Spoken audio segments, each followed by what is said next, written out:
आज करेंगे हिस्ट्री का चैप्टर नंबर 3। जो भी आपके सिलेबस में है उसी चैप्टर को हम यहाँ पर कवर कर रहे हैं। तो चैप्टर नंबर 3 है नेशनलिज्म इन इंडिया। काफ़ी इंपॉर्टेंट चैप्टर है आपका एग्जाम पॉइंट ऑफ व्यू से, तो इसलिए इस चैप्टर को तो आपको डेफिनेटली अच्छी तरीके से करना है। बाकी ऑफ कोर्स सारे चैप्टर से आप प्रिपरेशन करेंगे क्योंकि हर चैप्टर से क्वेश्चन तो आएगा, बट नेशनलिज्म इन इंडिया वाला जो आपका क्वेश्चन होता है वो काफ़ी इंपॉर्टेंट हो जाता है। इसका नॉर्मल क्वेश्चन तो आते ही साथ इसका जो है मैप से भी रिलेटेड क्वेश्चन आपके एग्जाम में पूछे जाते हैं। इसलिए क्योंकि आपका ऑफ कोर्स ये इंडिया से कनेक्टेड है, पूरा जितना भी फ्रीडम से भी रिलेटेड है, उससे पहले जितने भी मूवमेंट हुए एंड ऑल, तो वो सब कुछ को लेकर ये पूरा का पूरा चैप्टर है। तो स्टार्ट कर लेते हैं, हम अपनी वीडियो में कवर करते हैं सबसे पहले शॉर्ट क्वेश्चन, उसके बाद लॉन्ग क्वेश्चन, सो दैट कि आपको कोई भी दिक्कत ना हो। नए पैटर्न के हिसाब से आपका शॉर्ट क्वेश्चन भी आपके एग्जाम में काफ़ी इंपॉर्टेंट रोल प्ले करता है। सो हमारा क्वेश्चन नंबर 1 है, state the reason for the satyagraha started by Gandhi at Champaran in Bihar. Satyagraha जो गांधी ने शुरू किया था बिहार के चंपारण में, तो उसके लिए क्या रीजन था? So answer is Gandhi started Satyagraha at Champaran against the oppressive plantation system of and indigo। Champaran में गांधी जी ने सबसे अपना पहला सत्याग्रह मतलब कि किया था। सबसे पहली बात तो आपको थोड़ा सा याद रखना है, 1915 में गांधी जी जो है साउथ अफ्रीका से परमानेंटली इंडिया रहने आए थे और 1916 में उन्होंने चंपारण का आंदोलन किया था। और किस लिए किया था? क्योंकि वहां पर जो है ना प्लांटेशन सिस्टम को लेकर बहुत ज़्यादा अत्याचार हो रहा था फार्मर पे, उनसे ज़बरदस्ती नील की इंडिगो की खेती जा रही थी। तो इस चीज को लेकर गांधी जी ने अपना पहला सत्याग्रह किया था चंपारण में। क्वेश्चन नंबर सेकेंड है, why did Mahatma Gandhi want to join Khilafat issue. Mahatma Gandhi Khilafat issue को क्यों ज्वाइन करना चाहते थे? खिलाफत मूवमेंट भी काफ़ी इंपॉर्टेंट है, जिसमें मोहम्मद अली और शौकत अली इन दोनों ने स्टार्ट किया था। बट गांधी जी इसमें क्यों गए थे, इस चीज़ को लेकर है। Mahatma Gandhi wanted to join Khilafat issue because he saw it is an opportunity to bring Muslim under the umbrella of unified national movement. Gandhi ji ने सोचा कि ये एक बेहतरीन मौका है जब हम क्या कर सकते हैं, हिंदू और मुस्लिम दोनों को इस नेशनल मूवमेंट के अंदर एक साथ ला सकते हैं। तो इस वजह से महात्मा गांधी जी ने खिलाफत इशू को ज्वाइन किया था। नेक्स्ट है question number 3, what decision was made in Congress session at Nagpur in December 1920। Nagpur अधिवेशन और कलकत्ता अधिवेशन दोनों के दोनों आपके बहुत ही इंपॉर्टेंट है। तो कांग्रेस सेशन जो कि नागपुर में हुआ था दिसंबर में, तो वहां पर कौन से डिसीजन लिए गए थे? तो यहाँ पर डिसीजन लिया गया था नॉन कोऑपरेशन मूवमेंट प्रोग्राम को अडॉप्ट करने का। लॉन्च कहीं और पे हुआ था, लेकिन इन्होंने यहाँ पर कह दिया था कि हम जो है अब नॉन कोऑपरेशन प्रोग्राम को अडॉप्ट करेंगे, और ये डिसीजन लिया गया था Congress session at Nagpur in December 1920। इसको लेकर कई बार मैप में भी पूछ लेते हैं कि आपको जो है कांग्रेस सेशन जो नागपुर में कांग्रेस सेशन जो दिसंबर 1920 में हुआ था उसको आप मैप में दिखाइए। तो ऑफ कोर्स आपको नागपुर को मैप में शो करना होगा। नेक्स्ट क्वेश्चन है, what resolution was passed at Calcutta session of Congress. Kolkata जो सेशन हुआ था कांग्रेस का सितंबर 1920 में, तो वहां पर कौन से रेजोल्यूशन पास हुआ था? तो वहां पर रेजोल्यूशन पास हो गया था लॉन्च करने का नॉन कोऑपरेशन मूवमेंट। तो ध्यान रखना है आपको, अगर अडॉप्टेड के को लेकर पूछे तो वो आपका नागपुर सेशन है, जबकि अगर आपको लॉन्च के पूरे बारे में पूछे नॉन कोऑपरेशन मूवमेंट का, तो वो कलकत्ता सेशन है।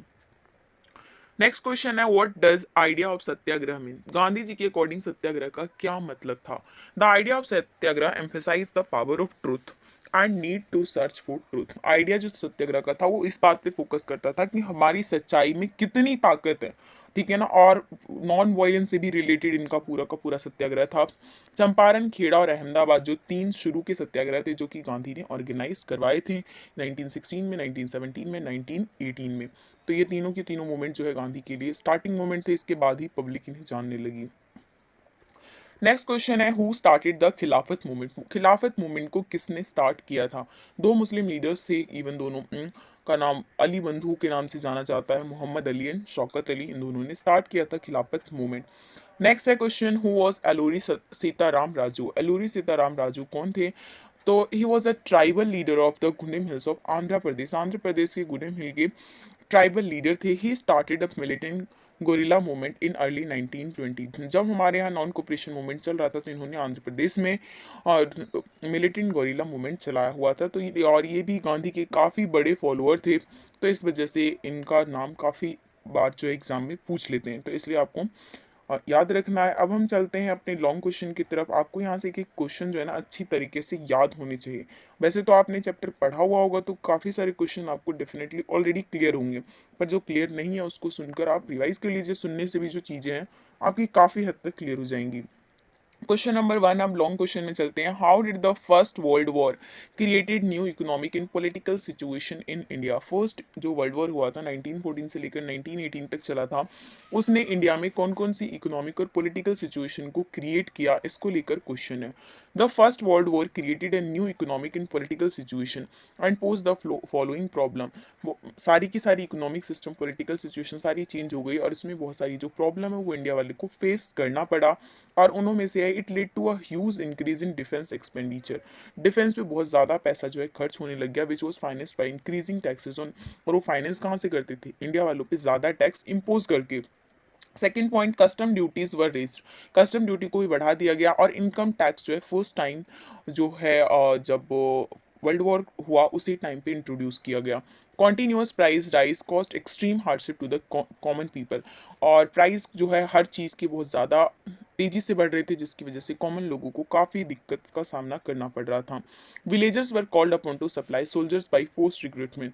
लोगों को ज़बरदस्ती जो है आर्मी में भेजा जा रहा था रूरल एरिया से लाकर, जिसकी वजह से भी पब्लिक में काफ़ी गुस्सा था। All this was aggravated by failure of crop. और इसके बाद भी स्थिति तब खराब हो गई जब वहाँ पर सूखा भी पड़ गया और जो फसलें हैं वो खराब हो गई। Shortage of essential commodities was a natural outcome of war as industries were gear to produce goods to fulfil war needs. जो जी ज़रूरत का सामान था उनका प्रोडक्शन रोकना पड़ा। क्यों? क्योंकि वहाँ पे उस टाइम पे वॉर चल रहा था, तो उस चीज़ की ज़्यादा ज़रूरत थी कि वो वॉर से रिलेटेड, युद्ध से रिलेटेड चीज़ों का प्रोडक्शन करें। तो ये जो प्रॉब्लम है वो इंडिया वालों को फेस करनी पड़ी थी। नेक्स्ट क्वेश्चन है, describe the incident and impact of Jallianwala Bagh. Jallianwala Bagh का इंसिडेंट क्या हुआ, कैसे हुआ और उसका क्या इम्पैक्ट रहा, काफ़ी इंपॉर्टेंट है। जलियांवाला बाग जो है बेसिकली गुस्सा था पब्लिक को रॉलेट एक्ट को लेकर, और रॉलेट एक्ट के लिए ही मीटिंग क्रिएट किया था इन्होंने जलियांवाला बाग में, जिसमें जनरल डायर ने उन पे अटैक करवा दिया था। हुआ कब था? On 13 April, a crowd of villagers gathered in an enclosed ground of Jallianwala Bagh near Amritsar. These people came there to attend a fair and were unaware of current political situation or about the martial law imposed by the military governor general Dyer। Public को बिल्कुल भी situation का पता नहीं था कि martial law impose किया जा चुका है जनरल डायर के द्वारा। Dyer enter the ground, block the exit point. उन्होंने एग्जिट पॉइंट को ब्लॉक कर दिया and open fire on the innocent crowd. और एकदम ताबड़तोड़ गोलियां चलानी शुरू कर दी, जिसमें काफ़ी लोगों की डेथ हो गई। तो इसी इंसिडेंट को हम जलियांवाला बाग मैसेकर के नाम से जानते हैं। General Dyer declared that his main aim was to produce a moral effect and create a feeling of terror and awe in the mind of satyagrahis. उनका मेन, जनरल डायर ने ये कहा कि हमने ये इसीलिए किया ताकि जो लोगों के मन में डर हो। लेकिन हम बात करें तो ये इंडियन नेशनल मूवमेंट के लिए एक टर्निंग पॉइंट प्रूव हो गया। As the news of Jallianwala Bagh massacre spread, crowd took to street in many towns in North India। जैसे ही पब्लिक के पास ये न्यूज़ धीरे धीरे फैली, लोगों ने भीड़ इकट्ठा करके बहुत सारे शहरों में नॉर्थ इंडिया में फैल गए। देर वर बहुत सारी स्ट्राइक्स हुए, क्लासेस हुए, पुलिस के साथ गवर्नमेंट के बिल्डिंग्स पे अटैक किया गया। Mahatma Gandhi now felt the need to launch a more broad based movement. और इसके बाद ही महात्मा गांधी जी ने ये सोचा कि हमें जो है कुछ विशेष मूवमेंट शुरू करना पड़ेगा, और इसके बाद ही जो है एग्जैक्टली में नॉन कोऑपरेशन मूवमेंट को लाया गया था। Khilafat and non cooperation movement were started after a few months. The main aim of these movement was to protest against Jallianwala Bagh incident and demand Swaraj. और उन्होंने स्वराज की भी डिमांड उस टाइम पे कर दी नॉन कोऑपरेशन मूवमेंट के टाइम पे। नेक्स्ट क्वेश्चन है, how had non cooperation movement spread in cities. शहरों में जो है नॉन कोऑपरेशन मूवमेंट किस तरीके से फैला, इसको लेकर क्वेश्चन है। The non cooperation movement started in December 1920। Non cooperation movement हुआ था स्टार्ट दिसंबर 1920 में, और उसके बाद पीपल जो है अलग अलग ग्रुप के पार्टिसिपेट हुए इस मूवमेंट में। The movement started with the participation of middle class in the cities. सबसे पहले तो इसमें मिडिल क्लास के लोगों का पार्टिसिपेशन शुरू हुआ। थाउजेंड्स ऑफ स्टूडेंट ने गवर्नमेंट कंट्रोल स्कूल को, कॉलेजेस को छोड़ दिया, टीचर ने रिजाइन कर दिया, लॉयर जो है उन्होंने प्रैक्टिस करना छोड़ दिया। तो and it was to be a non violent. और गांधी जी ने कहा था कि इस मूवमेंट में ना हम कोई भी हिंसा नहीं करेंगे, तो वो एक अहिंसा वाला मूवमेंट उन्होंने शुरू किया था।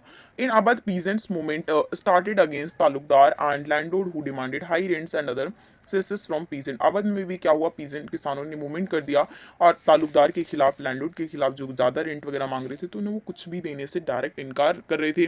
और वही अलूरी रामा भी उन्होंने वहाँ पर असम में कर रखा था अपना ट्राइबल को लेकर। तो इस तरीके से जो नॉन कोऑपरेशन मूवमेंट हर जगह फैल गया था। बट सिचुएशन ये क्रिएट हुई, धीरे धीरे कुछ ऐसे इंसिडेंट्स हुए जिसकी वजह से महात्मा गांधी को नॉन कोऑपरेशन मूवमेंट को वापस लेना पड़ा। तो इसलिए को लेकर भी क्वेश्चन आता है कि why did Mahatma Gandhi decide to withdraw the non cooperation movement in February 1922। February 1920 में गांधी जी ने नॉन कोऑपरेशन मूवमेंट को वापस ले लिया, उसके पीछे क्या रीजन था?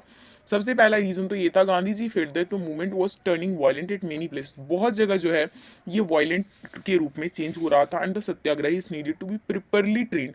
और उनको लग रहा था कि जो सत्याग्रही जितने भी ना उनको प्रॉपरली तरीके से ट्रेन करना चाहिए before they would ready for mass struggle, ताकि वो मतलब ज़्यादा रूप में स्ट्रगल करने के लिए उनको एक अच्छी ट्रेनिंग की ज़रूरत है। तो इस वजह से।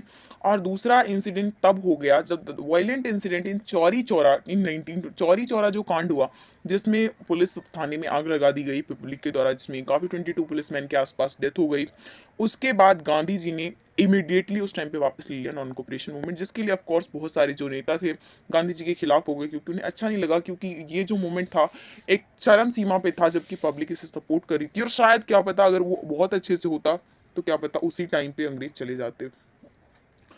क्वेश्चन नंबर 5 है, describe the main features of Poona pact. Poona pact को डिस्क्राइब करना है आपको, क्या हुआ था। पूना पैक्ट जो है सेकंड राउंड टेबल कॉन्फ्रेंस हुआ था डॉक्टर भीमराव अंबेडकर और गांधी जी के बीच में, और जो कि डॉक्टर भीमराव अंबेडकर ने डिमांड कर दिया था सेपरेट इलेक्टोरेट फॉर दलित, कि दलित लोगों के लिए ना अलग से जगह देनी चाहिए, उनके लिए अलग चुनाव वगैरह करवाना चाहिए। When the British considered doctor Ambedkar demand, Gandhi ji was opposed to this, went on a fast unto death. तो मतलब ये बात ब्रिटिश तक भी पहुंची जो कि भीमराव अम्बेडकर की ये डिमांड है, तो गांधी जी ने इसका पुरजोर तरीके से विरोध किया, और उन्होंने कहा कि मैं इस विरोध को तब तक जारी रखूंगा, मतलब फास्टिंग पे हो गए वो, मतलब क्या कहते हैं उसे, अनशन पे बैठ गए, कि अगर आप इस बात को मतलब ये चीज करेंगे तो दिक्कत हो जाएगी और ज्यादा। ही believe that separate electorate for Dalit would slow down the process of their integration into society. उन्होंने ये सोचा, वो मतलब इस बात पे बिलीव करते थे कि अगर इनका और सेपरेट इलेक्टोरेट बना देंगे ना, तो उनकी जो ग्रोथ है वो और ज्यादा कम हो जाएगी, और वो सोसाइटी में ना इंटीग्रेशन नहीं कर पाएंगे, जुड़ नहीं पाएंगे। Ambedkar ultimately accepted Gandhi ji position. अब गांधी जी की तो उस टाइम पे तो ऑफकोर्स ऐसे थे कि उनकी बात को कोई मना कर नहीं सकता था। इस वजह से गांधी जी की इस डिमांड को अम्बेडकर ने मान लिया, और एक पैक्ट साइन हुआ 1932 में, जिसे हम पूना पैक्ट के नाम से जानते हैं। The Poona pact give the depressed class reserve seat, और उसी के बाद जो है हमारे कॉन्स्टिट्यूशन में ये बात कही गई कि अब हमें क्या करना पड़ेगा, कुछ रिजर्व सीटें रखनी पड़ेंगी। Provincial and legislative council, even जो स्कॉलरशिप वगैरह मिलता है हर जगह, जो कोटा है एंड ऑल, तो ये सारी जो चीज़ें साइन हुई थी इस पूना पैक्ट में। हालांकि उसमें ये बात लिखी हुई थी कि ये हमारे देश की आज़ादी के 10 साल तक ही रहेगा, बट एक्चुअली में ऐसा हुआ नहीं। वो अब तक चल रहा है, अपने पॉलिटिकल लीडर अपना फायदा उठाने के लिए उसको अब तक भी जारी रख रहे हैं। नेक्स्ट क्वेश्चन है, why did Gandhi ji start the civil disobedience movement. Gandhi ji ने सविनय अवज्ञा आंदोलन बोले तो सिविल डिसोबीडियंस मूवमेंट को क्यों शुरू किया था, और इसके कोई आपको फीचर बताने हैं सिविल डिसोबीडियंस मूवमेंट के। गांधी जी ने सिविल डिसओबीडियंस मूवमेंट को ऑन 31 जनवरी 1930 में शुरू किया था। He sent a letter to viceroy Irwin. Viceroy Irwin को उन्होंने एक लेटर लिखा जिसमें उनकी 11 डिमांड थे। द मोस्ट स्टीरिंग डिमांड्स वो, और जिसमें से सबसे बड़ी डिमांड तो ये थी कि सॉल्ट टैक्स जो उन्होंने लगाया है उसको खत्म किया जाए। Salt is the commonly, salt जो है ऑफ कोर्स हर किसी के द्वारा, अमीर हो गरीब हो, हर कोई उसको कंज्यूम करता है। It is one of the most essential item of the, और ये हमारे खाने के लिए सबसे ज़्यादा ज़रूरी भी है। The tax on salt is monopoly over the production revealed oppressive face of British government. Mahatma Gandhi started his historic march from Sabarmati आश्रम, और जो बेसिकली इस मूवमेंट के अंदर सबसे पहला उन्होंने सॉल्ट का जो लॉ था उसी को तोड़ा, और उसके लिए उन्होंने दांडी तक गए थे। तो उन्होंने अपना जो मूवमेंट था साबरमती आश्रम से शुरू किया था। On 6 April he raised Dandi and violated the law manufacturing salt by boiling sea water. पानी, समुद्र के पानी को गर्म करके उन्होंने नमक बनाया, और वो जो है उनका लॉ था सॉल्ट वाला वो टूट गया। This was the beginning of the civil disobedience movement, और यही जो था सिविल डिसओबीडियंस मूवमेंट की स्टार्टिंग थी। मेन फीचर बात करें उसके बारे में, तो इसमें सारे सेक्शंस के पीपल जो सोसाइटी के थे उन सब ने इसमें पार्टिसिपेट किया। वुमेन ने फर्स्ट टाइम अपने घर से जाकर इस मूवमेंट में ज्वाइन किया। इवन जब हम बात करें कि दांडी गए थे गांधी जी, तो उनके साथ एक इंपॉर्टेंट लीडर सरोजनी नायडू भी थी, और कई सारी वुमेन थी।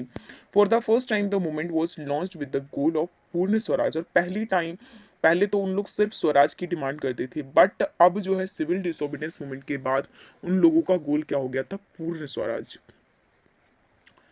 उसके बाद बात करते हैं अभी क्वेश्चन नंबर 7, जो कि डेफिनेटली अब आपका लास्ट क्वेश्चन है।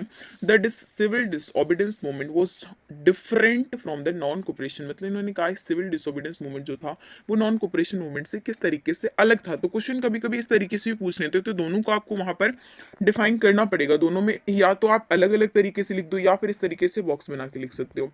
सिविल डिसओबीडियंस मूवमेंट के अंदर क्या था, the movement dealt with the breaking of the law form by the British government. British government ने जो भी रूल बनाए थे, जो भी लॉ बनाए थे, उसे तोड़ने का था, जो सिविल डिसोबीडियंस मूवमेंट था। जबकि नॉन कोऑपरेशन मूवमेंट ये कहता था कि हम गवर्नमेंट को रूल्स को फॉलो नहीं करेंगे। इसके अंदर ये नहीं था कि हम लॉ को तोड़ेंगे, बल्कि हम उनको फॉलो नहीं करेंगे। दूसरे पॉइंट के बारे में बात करें, main aim being violation of laws, it was carried out by them breaking salt law and forest law deciding holding। तो उन्होंने सबसे पहले स्टार्ट कैसे किया, सॉल्ट लॉ और फॉरेस्ट लॉ को तोड़कर। It was carried out through peaceful demos, इसमें बड़ी शांति से इन्होंने किया गया। स्कूल मतलब स्कूल छोड़ दिए गए, फॉरेन जितने भी दुकानें थी विदेशों की वहाँ से सामान लेना बंद कर दिया गया। तो ये सारी चीज़ें इसमें थी, जबकि इसमें ये था कि लॉ को भैया तोड़ने पे उनका मेन फोकस था। This movement was launch basically to attain Purna Swaraj. इस मूवमेंट को लॉन्च इसीलिए किया गया था ताकि हमें पूर्ण स्वराज चाहिए, क्योंकि उन्होंने 11 जो डिमांड थे कांग्रेस के, गांधी जी ने जो दिए थे, उन्होंने मना कर दिया, जिसके बाद ही सिविल डिसोबीडियंस मूवमेंट को स्टार्ट किया गया था। जबकि इसके बारे में बात करें, इस मूवमेंट को लॉन्च इसलिए किया गया था ताकि हिंदू और मुस्लिम को जो है यूनिफाई कर सकें और अपने स्वराज को अटेन कर सकें। तो इस तरीके से जो है आपको याद रखना है। आपके टोटल यहाँ पर 7 शॉर्ट क्वेश्चन है। आई होप कि आप जो है इन सबको डेफिनेटली सीरियसली लोगे और रिवीजन के लिए आपके लिए काफ़ी अच्छी वीडियो है। तो वीडियो को एक लाइक ज़रूर कीजिए, साथ में अपने दोस्तों के साथ शेयर कीजिए। चैनल पर नए हैं तो सब्सक्राइब करके बेल आइकन भी क्लिक कर दीजिए ताकि हर नई वीडियो की नोटिफिकेशन आपको मिल सके। Social Hub.